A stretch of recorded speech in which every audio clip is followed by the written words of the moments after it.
niya sa Malate, alas 7 ng gabi. Nakilala ko tuloy itong magandang babae na nakabibighani sa aking mga mata. Ang di ko lang alam, manloloko lang pala. Bumanat sa akin ng bil mo ko niyan, bil mo ko noon. Nagtuturo na siya, hindi pa kami on, upang di mahalata.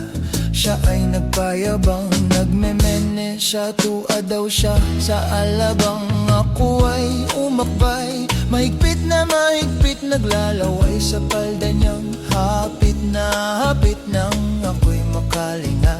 Di ko siya matagpuan, ubos ang aking money, di ko pa nahalikan. When the night has come, at pinatay ang ilaw. Lumalabas, banyo queen. Sa Cafe Adriatico ako ay inaya. Inom daw kami at siya ang taya, kaya't kaming dalaway uminom ng beer. Inangat niya ang mugat, ang sabi niya sa akin cheers. Ang di ko alam ay mayroon siyang inilagay. Ako'y biglang nahilo, nawalan ng aking malay. Nang ako'y magising, aking napansin pangalan ng motel, Anito Inn. Kaya't ang sabi ko, nako, split na ako pag nabuko ng girlfriend ko. Mahirap to, wala sa isip ko ang kanyang bayawang.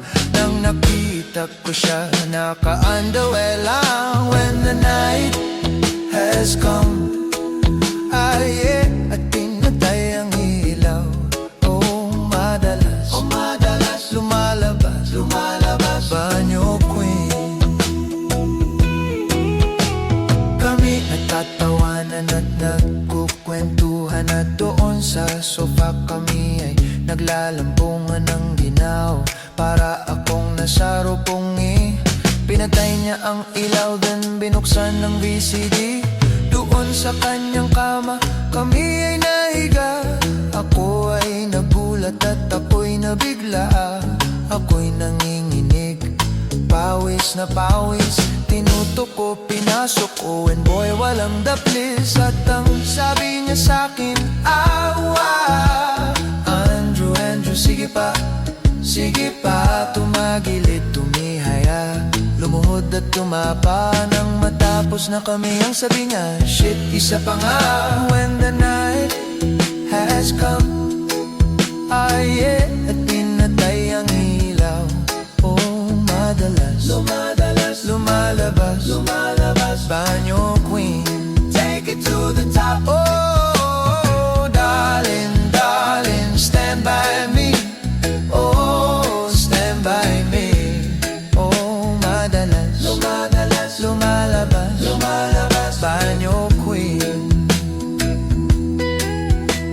Ang puting kumot, pilit hinahabulot. Likod ko'y namumula sa kakakalmot. Noon siya ay umungol at umungos. Siya'y init na init sa aking haplos. Pinagbigyan ko siya sa kanyang hiling. Ang gusto niya yung ganito, yung gumigiling o magdamag, nagbuyat hanggang mag-umaga. Napansin ko siya kasama na pati na pinsan niya. When the night has come,